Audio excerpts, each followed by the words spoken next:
Ya pemirsa, orang tua siswa yang tidak lolos jalur zonasi sekolah mengukur secara manual jarak menggunakan meteran. Mereka kesal karena tidak lolos dengan alasan jarak, padahal dalam pembuktiannya jarak rumah ke sekolah 120 meter. Oke. Jadi hop. Tinggal salah satu sini, salah satu. Kecewa anaknya tidak lolos penerimaan peserta didik baru atau PPDB jalur zonasi. Orang tua di Depok, Jawa Barat bersama relawan Dewan Kesejahteraan Rakyat atau DKR melakukan pengukuran manual jarak dari rumah ke sekolah negeri yang dituju. Sebelumnya Dina Maria, orang tua siswa mendaftarkan anaknya ke SMA Negeri 4 Depok melalui jalur zonasi. Namun karena kendala di server, beberapa hari kemudian, Dina mencoba jalur keluarga ekonomi tidak mampu. Namun saat pengumuman nama, sang anak tidak ada tertera. Saya awalnya jalur zonasi, tapi tanggal 3 pada saat itu hari Senin, dan tanggal 7 karena beberapa hari nggak ada ini, baru tanggal 7 pada ke sekolahan, saya langsung ke sekolahan minta jalur KETM. Tapi dari pihak operator mengiyakan karena saya tunjukin semua DTKS bahwa ini yatim. Tapi totalnya pas dicek lagi tanggal 19 nggak ada nama putri saya. Sementara itu Ketua DKR Depok berharap pengukuran manual dapat menjadi bukti bahwa secara zonasi anak dari Dina telah lolos kualifikasi. Ingin membuktikan kepada pihak sekolah bahwa jarak rumah orang tua miskin ini, anak yatim ini, yaitu tadi kita ukur secara manual menggunakan meteran, ya, itu ada 120 meter di belakang tembok sekolah SMA 4 ini. Ya artinya dari segi apapun ya harusnya masuk gitu kan, kalau kita melihat fakta dan kenyataan bahwa pihak sekolah mau memverifikasi gitu faktual, ya kan, kalau ada hal-hal seperti ini. Orang tua siswa mengaku sangat keberatan jika anaknya harus bersekolah di swasta karena tidak ada biaya. Dari Depok, Jawa Barat, Iyung Rizky, iNews melaporkan. Memasuki tahap 2 penerimaan peserta didik baru, sejumlah orang tua calon murid masih mendatangi sekolah tujuan. Mereka mencari informasi yang lebih jelas terkait sistem PPDB tahap 2.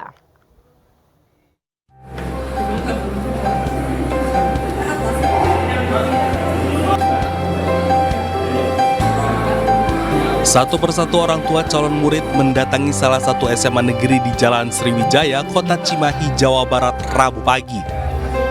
Kedatangan mereka guna mencari informasi yang lebih jelas tentang persyaratan nilai rapot dan prestasi pada penerimaan peserta didik baru tahap 2.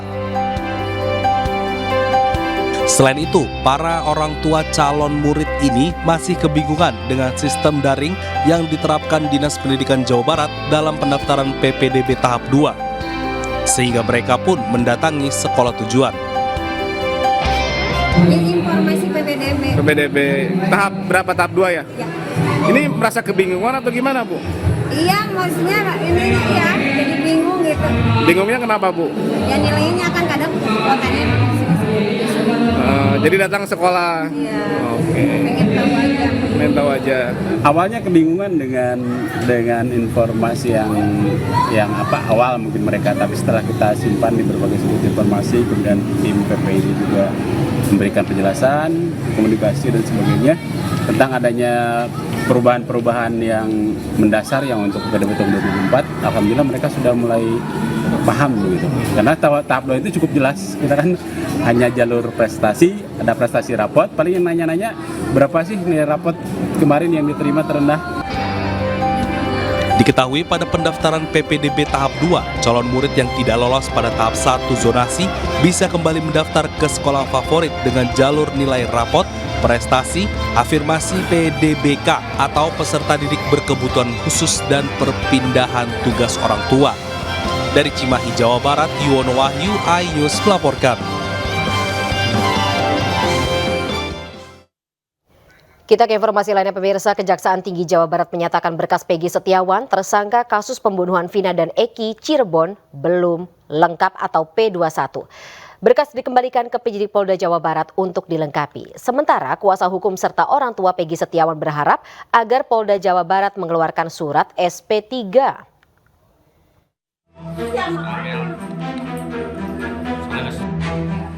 Kuasa hukum Peggy Setiawan, Sugianti Iriani, menanggapi pengembalian berkas perkara penyelidikan kasus pembunuhan Vina dan Eki tahun 2016 silam.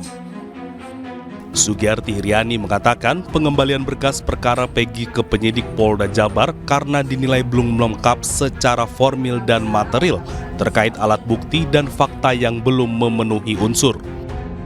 Pihak kuasa hukum juga berharap kepada pihak Polda Jawa Barat agar tidak memaksakan untuk mencari bukti serta segera membebaskan Peggy Setiawan.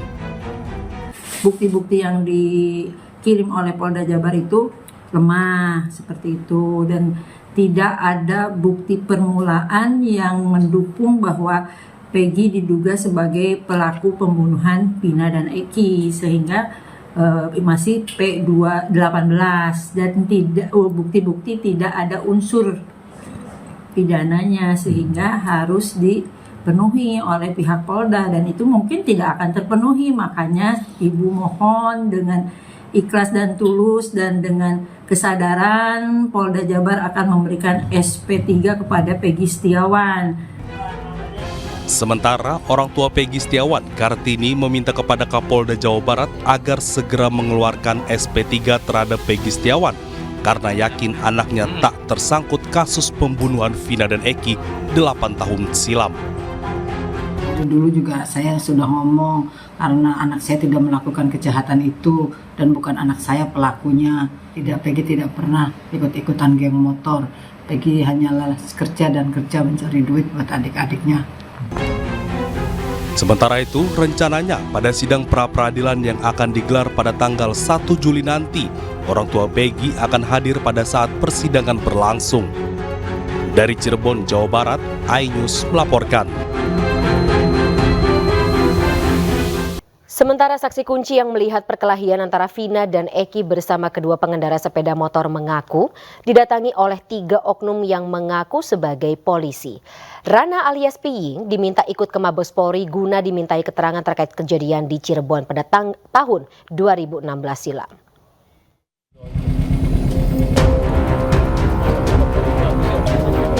Saksi kunci yang mengetahui peristiwa perkelahian antara Vina dan Eki bersama 2 pengendara sepeda motor di Jalan Layang Talun, Cirebon, Jawa Barat didatangi 3 orang yang mengaku dari Mabes Polri. Oknum yang mengaku anggota polisi itu meminta identitas Rana dan menginterogasi dirinya terkait pembunuhan Vina dan Eki di Cirebon 2016 silam. Mereka juga mengambil foto pribadi beserta foto rumah Rana alias Piying. Bahkan ketiga oknum itu juga meminta Rana untuk ikut ke Mabes Polri guna dimintai keterangan terhadap kesaksiannya. Namun saat Rana meminta identitas ketiga orang itu, mereka tidak mampu menunjukkannya. Orang 3 dari Mabes Polri bilangnya ya nanya-nanya kejadian, ngojek jam berapa berangkatnya, ya jam 10 kurang seperempat. Nah nyampe Jalan Layang jam berapa orang berantem, ya jam 11 lebih seperempat. Tapi nanya jam terus itunya tuh orangnya tuh. Barangkali salah Pak, ya nggak salah, nggak apa ya, orang kitanya udah tahu dari 2016 sih. Sebelumnya Rana disebut-sebut mengetahui peristiwa kejadian perkelahian antara Vina dan Eki bersama kedua pengendara sepeda motor pada tahun 2016 silam. Bahkan Rana alias Piying sempat melerai perkelahian itu hingga kemudian meninggalkannya. Dari Cirebon, Jawa Barat, Miftahudin, iNews melaporkan. Terima kasih pemirsa, Anda masih bersama kami dalam iNews Prime. Sejumlah pengacara kini menjadi kuasa hukum bagi Ketua RT Abdul Pasren. Diketahui sebelumnya Pasren atau Abdul Pasren masuk dalam pusaran kasus pembunuhan Vina dan Eki karena diduga memberikan keterangan palsu oleh salah satu keluarga terpidana pembunuh Vina. Rasman Arif Nasution membenarkan bahwa dirinya dan sejumlah pengacara lain telah ditunjuk untuk menjadi kuasa hukum bagi Abdul Pasren. Sebelumnya, Pasren dilaporkan oleh keluarga terpidana pembunuhan Vina karena dianggap memberikan keterangan palsu di tahun 2016. Rasman juga memastikan bahwa Abdul Pasren tidak melarikan diri dan pihaknya sudah melakukan komunikasi dengan yang bersangkutan. Dalam keterangannya di persidangan 2016 silam, Abdul Pasren membantah bahwa para terpidana tidur di rumahnya pada malam kejadian pembunuhan Vina. Meski hal itu dibantah oleh tetangga-tetangga lain.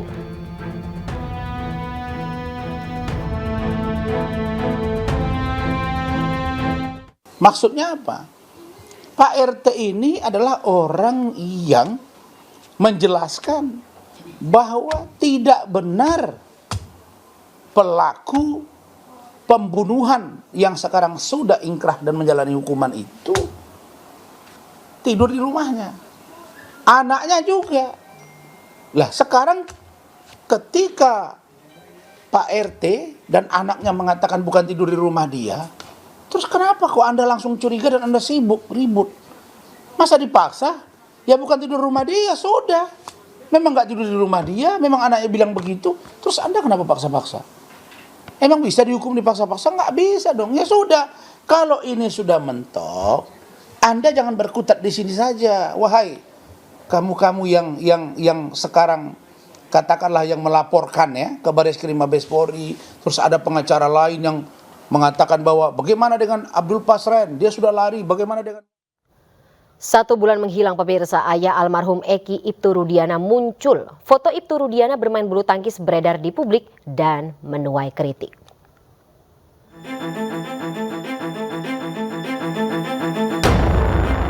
Foto ayah almarhum Eki Ibtu Rudiana tengah bermain badminton beredar ke publik. Dalam foto ini, Ibtu Rudiana berpose bersama rekan-rekan seprofesinya. Kuasa hukum saksi kasus pembunuhan Vina dan Eki, Liga Akbar, menyesalkan kemunculan Ibtu Rudiana sebagai pelapor dalam kasus ini.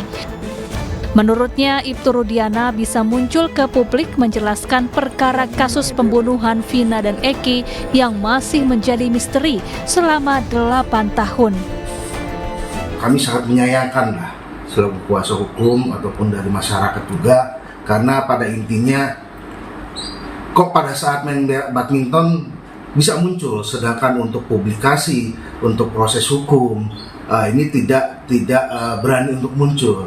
Kami mengharapkan Pak Rudiana juga bisa memberikan statement terutama kepada masyarakat, karena gimana pun juga Pak Rudiana ini sebagai pihak pelapor, walaupun perkara itu sudah ingkrah, akan tetapi perkara tersebut masih belum selesai. Sampai dengan saat ini perkara tersebut belum selesai. Nah ini menjadi beban moral, harusnya Pak Rudiana ini bisa menyampaikan ke publik dan muncul ke publik, karena perkara ini jangan bikin menambah ruwet.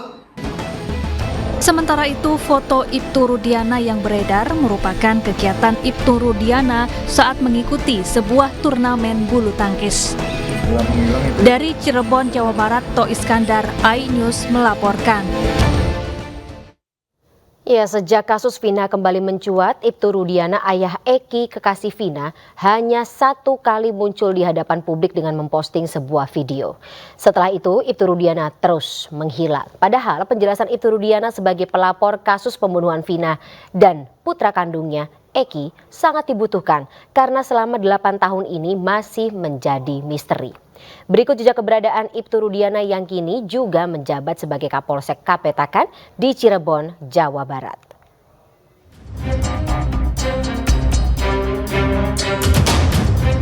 Kasus pembunuhan sejoli Vina dan Eki terjadi pada 27 Agustus 2016 lalu. Kedua jasad korban ditemukan tergeletak di Jalan Layang Talun, Desa Kepongpongan, Kecamatan Talun, Kabupaten Cirebon, Jawa Barat. Saat pembunuhan terjadi tahun 2016 lalu, ayah Eki menjabat sebagai Kanit Narkoba di Polres Cirebon, Jawa Barat. Setelah kasus pembunuhan terjadi, ia menjadi pelapor kasus pembunuhan Vina dan Eki. Selain menjadi pelapor, ayah Eki diduga juga ikut dalam penangkapan terpidana kasus Vina 2016 silam. Hingga muncul adanya dugaan Ibtu Rudiana merekayasa kasus pada proses hukum kasus Vina dan Eki. 8 Mei 2024, film berjudul Vina Sebelum 7 Hari, karya sutradara Anggi Umbara dirilis dan viral. Publik bertanya-tanya atas teka-teki kasus pembunuhan sejoli yang dianggap belum selesai ini. Tanggal 17 Mei 2024, untuk pertama kalinya Ibtu Rudiana muncul ke publik dan buka suara terkait kasus Vina dan Eki. Dalam kesempatan itu ia meminta masyarakat tidak berspekulasi. Ia juga mengatakan terus berjuang mengungkap kasus pembunuhan yang menimpa anaknya.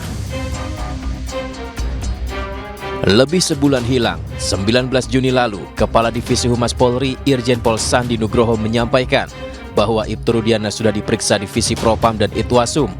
Menurutnya Ibtu Rudiana 2016 silam tidak melanggar kode etik. Selama kasus Vina dan Eki mencuat, Ibtu Rudiana hanya muncul sekali pada publik dan terus menghilang hingga membuat publik penasaran.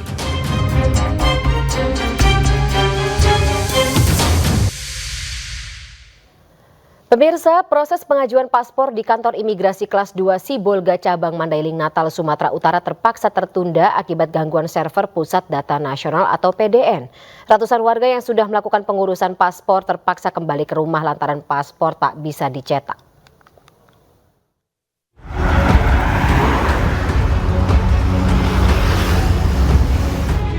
Suasana di kantor imigrasi kelas 2 Sibolga Cabang Mandailing Natal, Sumatera Utara dipenuhi warga yang hendak mengurus pembuatan paspor. Warga harus antre bergiliran lantaran petugas hanya melakukan pendataan offline akibat gangguan server Pusat Data Nasional (PDN). Proses pencetakan paspor juga tak bisa dilakukan padahal sudah ratusan warga yang melakukan pengajuan. Kepala Unit Kerja Kantor Imigrasi Sibolga Cabang Mandailing Natal mengatakan sekiranya ada 300 paspor yang pencetakannya ditunda akibat masalah ini. Kami tidak bisa melayani pencetakan paspor karena adanya gangguan dari PDN ini.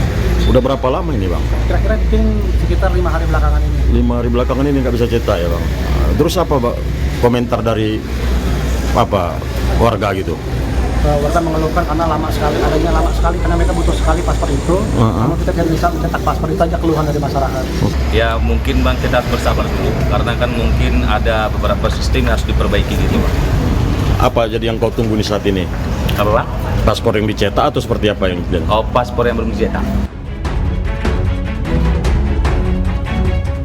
Sebagian warga yang hendak mengurus paspor mengaku cukup kecewa dengan kejadian ini.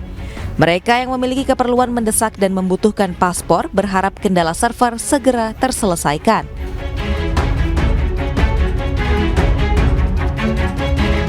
Dari Mandailing Natal, Sumatera Utara, Ahmad Hussein Lubis, iNews melaporkan. Menteri Komunikasi dan Informatika Republik Indonesia Budi Aris Setiadi hingga Kepala Badan Siber dan Sandi Negara BSSN Hinsa Siburian menghadap Presiden Joko Widodo di Istana Kepresidenan Jakarta. Mereka dipanggil terkait serangan siber terhadap server Pusat Data Nasional. Menkominfo tiba di Istana Kepresidenan Jakarta pada Jumat siang. Ia hadir untuk mengikuti ratas terkait peretasan Pusat Data Nasional. Sementara PDNS oleh ransomware. Tak banyak bicara, Budi Ari menyampaikan akan memberikan keterangan usai rapat selesai digelar. Selain Menkominfo, nampak pula Kepala BSSN Hinsa Siburian, Menkumham Yasona Lauli, Menpan RB Azwar Anas, Menteri PPN, Kepala Bappenas Suharso Monoarfa, dan Menteri Keuangan Sri Mulyani. Habis ini ya. Gimana Pak rapatnya, Pak? Ya tunggu, ini baru mau rapat. Evaluasi, Pak. Apa yang mau dibahas, Pak? Tunggu. Apa yang dibahas? Kita beralih ke informasi lainnya, pemirsa. Mantan Menteri Pertanian Syahrul Yassin Limpo dituntut 12 tahun penjara dan denda 500 juta rupiah, subsidiar 6 bulan kurungan. Jaksa menilai SYL terbukti melakukan tindak pidana pemerasan dan gratifikasi. Silakan saudara terdakwa dipanggil masuk, Pak penuntut umum. Pada para terdakwa untuk menduduki kursi yang telah disiapkan. Dalam sidang di Pengadilan Tipikor Jakarta, Syahrul Yassin Limpo dituntut 12 tahun penjara dan denda 500 juta rupiah, subsidiar 6 bulan kurungan. Jaksa KPK menilai terkait kasus dugaan gratifikasi dan pemerasan di lingkungan Kementerian Pertanian. Selain SYL, 2 ex anak buahnya turut menghadapi sidang tuntutan. Keduanya adalah ex Sekjen Kementan Kasdi Subagiono dan mantan Direktur Alat dan Mesin Kementan Muhammad Hatta. Berkas perkara terdakwa SYL terdiri dari 1.576 halaman. Jaksa penuntut umum menyatakan terdakwa Syahrul Yassin Limpo terbukti secara sah dan bersalah melakukan korupsi. SYL dituntut pidana 12 tahun penjara. Untuk 3 terdakwa ya. Baik ya, untuk efisien waktu karena Sebelumnya pemirsa, publik dibuat terkejut dan miris menyimak kesaksian pejabat Kementan yang diminta membayar keperluan pribadi dan memenuhi gaya hidup keluarga Syahrul Yassin Limpo. Berikut jumlah uang yang diduga diterima oleh istri, anak, hingga cucu SYL yang dibeberkan para saksi.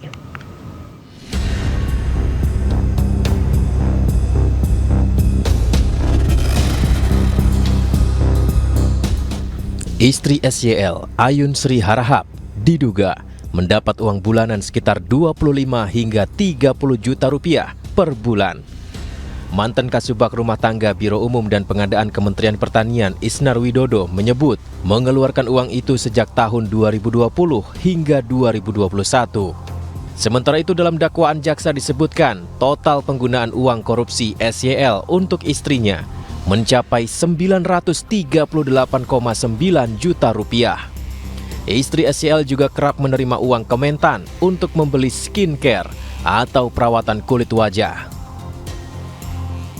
Kementan juga diduga pernah membayar pembelian mobil Toyota Innova seharga 500 juta rupiah untuk anak perempuan SYL, Indira Cundatita.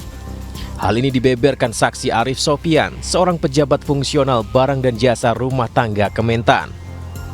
Anggota Komisi 4 DPR RI dari fraksi Partai Nasdem ini juga disebut menerima aliran dana 200 juta rupiah dari Ditjen Tanaman Pangan Kementan untuk terapi stem cell. Terapi stem cell adalah terapi kecantikan untuk memperbaiki jaringan kulit yang menua. Saksi lainnya, Sukim Supandi, yang merupakan Kabag Umum Dirjen Perkebunan Kementan mengungkap aliran dana korupsi SYL untuk anak laki-lakinya Kemal Redindo. Menurut saksi, SYL diduga pernah meminta uang 200 juta rupiah untuk membayar renovasi kamar Kemal Redindo. Permintaan itu disampaikan SYL melalui percakapan WhatsApp. Selain itu, Kemal bahkan meminta langsung kepada saksi Sukim untuk dibelikan aksesoris mobil senilai 111 juta rupiah. Tak hanya istri dan anak-anak, cucu SYL juga kecipratan uang Kementan yang diduga dari hasil memeras anak buah SYL. SYL mempekerjakan cucunya Andi Tenri Bilang Radisyah sebagai tenaga ahli di Kementan dengan gaji 10 juta rupiah per bulan. Selain itu, cucu SYL ini juga kerap mendapat kiriman uang untuk biaya perawatan kulit atau skincare. Bahkan salah satu saksi mengungkapkan ada permintaan reimburse untuk acara ulang tahun cucu SYL. Tim Liputan iNews. Pemirsa, Polda Kalimantan Tengah buka suara pasca insiden viral ambulans yang mengangkut pasien diberhentikan saat rombongan Presiden Joko Widodo melintas di Sampit, Kalimantan Tengah. Polisi menyebut ambulans terhalang kerumunan masyarakat yang ingin menyaksikan iring-iringan Presiden. Nasib nah pasien temandak.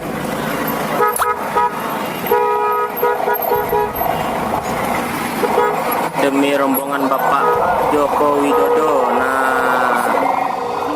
Inilah video amatir yang direkam seorang sopir ambulans saat mobil ambulansnya yang tengah membawa pasien wanita dalam kondisi kritis diberhentikan aparat kepolisian saat iring-iringan Presiden Joko Widodo melintas di wilayah Sampit, Kalimantan Tengah.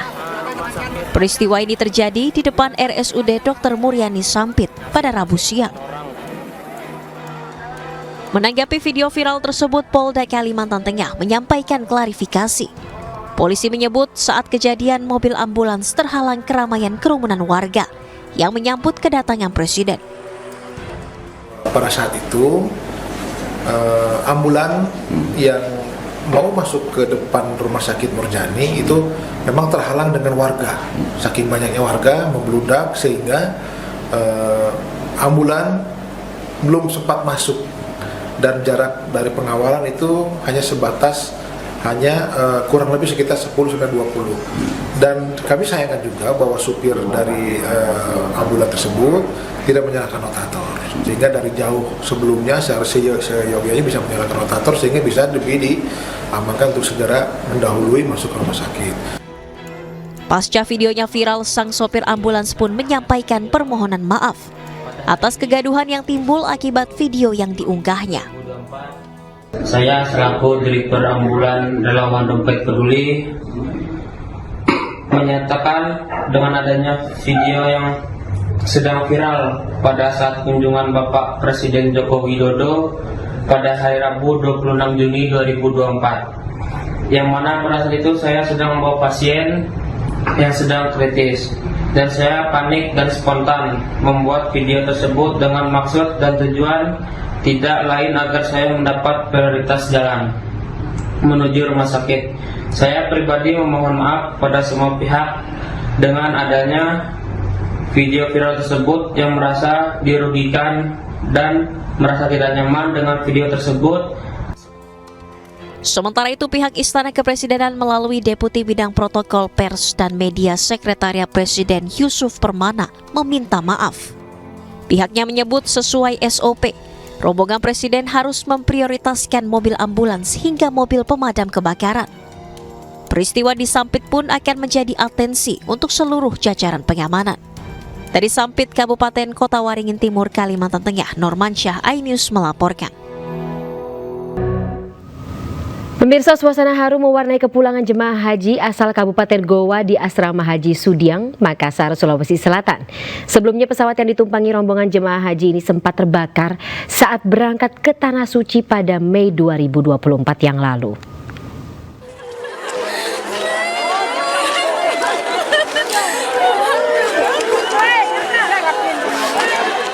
Suasana haru sekaligus gembira menyelimuti kedatangan 450 jemaah haji asal Kabupaten Goa di Asrama Haji Sudiang, Makassar, Sulawesi Selatan. Di dalam semua sini. Di sana diatur. Orang mau keluar. Setelah lebih dari 1 bulan penantian, kedatangan ratusan jemaah haji ini langsung disambut kerabat dan keluarga yang menunggu sejak Kamis pagi di depan pintu gerbang Asrama Haji. Rombongan jemaah haji yang tergabung dalam kloter 5 ini tiba di tanah air setelah menempuh perjalanan selama 11 jam. Dari Bandara Internasional Madinah, Arab Saudi menuju Bandara Sultan Hasanuddin, Makassar. Alhamdulillah, setelah insiden waktu saya berangkat, tiba di Indonesia, alhamdulillah, syukur alhamdulillah. Tapi sudah senang ya ketemu sama keluarga ya? Alhamdulillah. Sebelumnya pesawat Garuda yang ditumpangi 450 jemaah haji kloter 5 asal Kabupaten Goa, Sulawesi Selatan ini sempat terbakar saat akan diberangkatkan ke Tanah Suci pada Mei 2024 lalu. Rombongan jemaah haji ini pun tiba dengan selamat di tanah air pada Kamis siang. Sebelum dipulangkan, rombongan jemaah haji ini mengikuti proses serah terima dari PPIH Debarkasi Makassar ke PPIH daerah. Dari Makassar, Sulawesi Selatan, Wahyu Ruslan, iNews melaporkan. Pemirsa, jemaah haji tertua Surabaya akhirnya tiba dengan selamat. Tergabung dalam kloter 19 asal Ponorogo, para jemaah disambut hangat oleh penyelenggara Debarkasi Surabaya di Asrama Haji Sukolilo.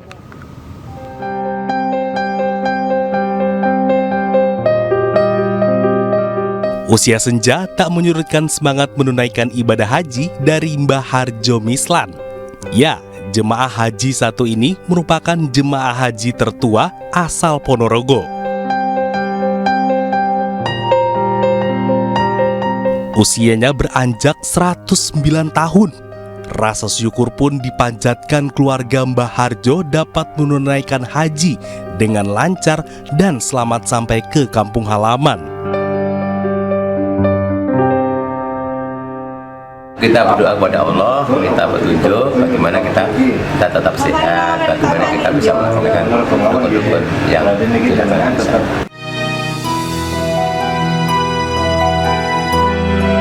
Mbah Harjo merupakan salah satu dari ratusan jemaah haji Kloter 19 Debarkasi, Surabaya. Para jemaah haji disambut hangat para petugas penyelenggara haji di Asrama Haji Sukolilo sebelum dipulangkan ke rumahnya masing-masing. Dari Surabaya, Jawa Timur, Yuda Prawira melaporkan. Pemirsa, Partai Amanat Nasional mengatakan sosok Anies Baswedan belum tentu maju dalam kontestasi Pilkada Jakarta 2024. Pernyataan tersebut disampaikan oleh Ketua Tim Desk Pilkada Partai Amanat Nasional atau PAN Yandri Susanto. Yandri menilai mantan Gubernur Jakarta periode 2017-2022 itu belum didaftarkan dan belum tentu mendapatkan perahu dalam hal ini partai politik. Terlepas dari pernyataan tersebut, Yandri mempersilahkan anak bangsa untuk berkontribusi dengan maju di Pilkada Jakarta. Menurutnya semakin bagus bagi rakyat dengan banyaknya pilihan calon pemimpin Jakarta. Sejauh ini baru PKS yang telah menyatakan sikap resmi untuk mengusung Anies Baswedan dan Sohibul Iman sebagai pasangan bakal calon gubernur wakil gubernur Jakarta 2024. Sementara itu, DPW PKB DKI Jakarta baru mengumumkan untuk mengusung Anies sebagai cagup.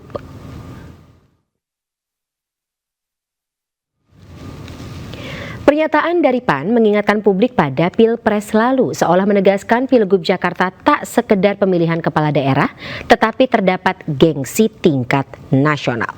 Berikut potongan dialog rekan kami Syafaati Suryo bersama Ketua DPP PAN Saleh Daulay dan juru bicara PKS Pipin Sopian. Ke Bang Saleh terlebih dahulu. Bang Saleh, sebelumnya PAN mengatakan bahwa mudah mengalahkan Anies Baswedan di Pilkada Jakarta seperti Pilpres tahun lalu. Apa maksudnya Bang Saleh? Anda yakin bisa mudah mengalahkan Anies Baswedan? Ya, pertama saya koreksi ya, bukan nggak ada kata mudah di situ, bisa dikalahkan. Itu yang benar begitu, bisa dikalahkan karena memang terbukti dari waktu kita Pilpres kemarin itu memang kita bisa mengalahkan Anies Baswedan gitu. Jadi karena itu ya tentu ini peluang besar bagi Koalisi Indonesia Maju jika memang bisa mengatur strategi yang benar dan tepat dalam rangka menghadapi pertarungan Pilkada DKJ atau daerah khusus Jakarta yang akan datang ini. Baik, apa yang membuat PAN yakin bahwa Anies ini mudah dikalahkan di Pilkada Jakarta tahun ini? Saya kira kan calon-calon yang lain yang diusung oleh partai-partai yang ada itu juga sangat kompetitif ya. Kalau PAN kan sekarang masih mengupayakan bagaimana ada kesamaan persepsi dan juga kesamaan dukungan untuk mendorong misalnya Ridwan Kamil. Nah, Ridwan Kamil ini kan popularitasnya juga cukup tinggi dan itu banyak diterima oleh semua kalangan. Jadi wajar kalau misalnya kami berharap bahwa dalam Pilkada DKI ini ya kita bisa menang lagi gitu. Dan itu biasa saja gitu. Sebetulnya persoalannya bukan di situ kalau saya.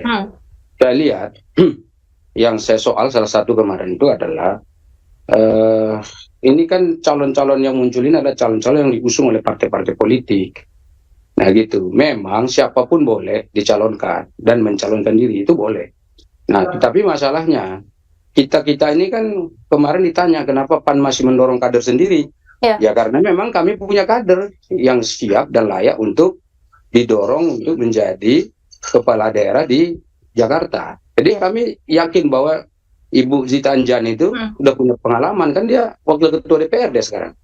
Jadi sudah biasa menghadapi isu-isu yang berkenaan di Jakarta, udah familiar dan udah paham gitu bagaimana cara mengatasi, menangani dan seterusnya. Jadi ini tinggal bagaimana kita cari simulasi yang tepat. Mana tahu ini bisa digandengkan dengan salah satu calon gubernur yang ada ya gitu. Kami kan juga rasional, kami tidak mendorongkan Mbak Zita itu sebagai gubernur, tapi calon wakil gubernur yang bisa kita sandingkan dengan calon-calon yang ada, termasuk misalnya kan kemarin kita sebut ada Ridwan Kamil, kemudian ada juga yang mengusulkan Kaisang, ada yang mengusulkan misalnya calon-calon yang lain yang menjadi perhitungan dan pertimbangan dari PAN. Saya kira ini kabar gembira bagi kami ya, Bang Saleh Daulay, mewakili dari Partai PAN menyatakan bahwa bisa dikalahkan, artinya memang nanti ke depan kita punya partner, punya lawan yang cukup untuk di Pilkada Jakarta. Bagi kami, demokrasi itu penting. Jadi ketika ada salah satu calon misalnya sudah dideklarasikan dan kita berharap memang ada calon lain yang juga siap untuk dideklarasikan oleh partai-partai. Sehingga nanti masyarakat tidak seperti beli kucing dalam karung. Jadi saya sangat senang sekali pernyataan Bang Saleh Daulay bahwa di tengah ada isu bahwa ini jangan-jangan Pak Anies nanti lawan kotak kosong karena terlalu kuat elektabilitasnya. Nah, dengan pernyataan Bang Saleh ini menurut saya ini sangat bagus untuk iklim demokrasi kita ya, sehingga nanti pertarungan yang fair yang kita harapkan pada Pilkada Jakarta ini bisa terjadi. Bagi kami yang penting ingat ini dengan lapangan yang datar, ya ada keadilan, ada fairness di situ, tidak ada upaya-upaya untuk melakukan politisasi macam-macam, sehingga pertarungan di Pilkada Jakarta ini bisa adil dan bisa memenuhi rasa keadilan bagi